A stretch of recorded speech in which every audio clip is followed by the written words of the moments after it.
So what are your closing costs? This is a question that I get asked quite a bit.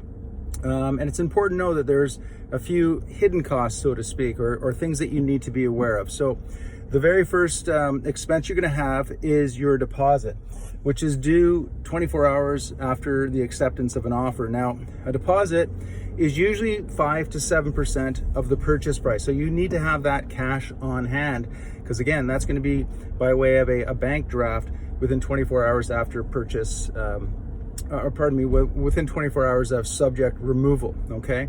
The next thing you're gonna need is your down payment. Typically, that's gonna be 20%.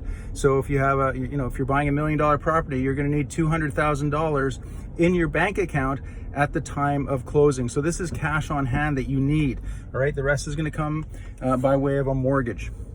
Now, the other things you're gonna need are legal fees. Legal fees typically cost around $2,000. You know, when you call a lawyer or a notary, by the way, they cost pretty much about the same nowadays.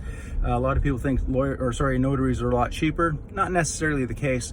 So do some shopping around. If you need somebody, let me know. But anyways, lawyers, when you call them, notaries as well, they'll tell you what they charge. What they often don't include is the disbursement charges, which is like, faxing, photocopying, couriering, and things of that nature.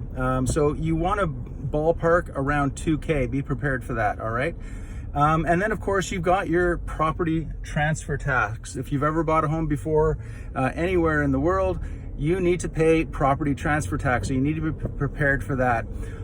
All said and done, what I would recommend is that you put aside approximately 2 to 4% of the purchase price of the home for your closing costs. You're going to need it for all of the things I just mentioned, as well as if you're hiring movers cost money as well. So you want to have a little bit more money in the bank than perhaps necessary, so that you are prepared and you don't have any surprises. I hope that helps. If that resonates with you, please feel free to share it with a friend, a colleague, a family member, and we'll talk soon. Bye for now.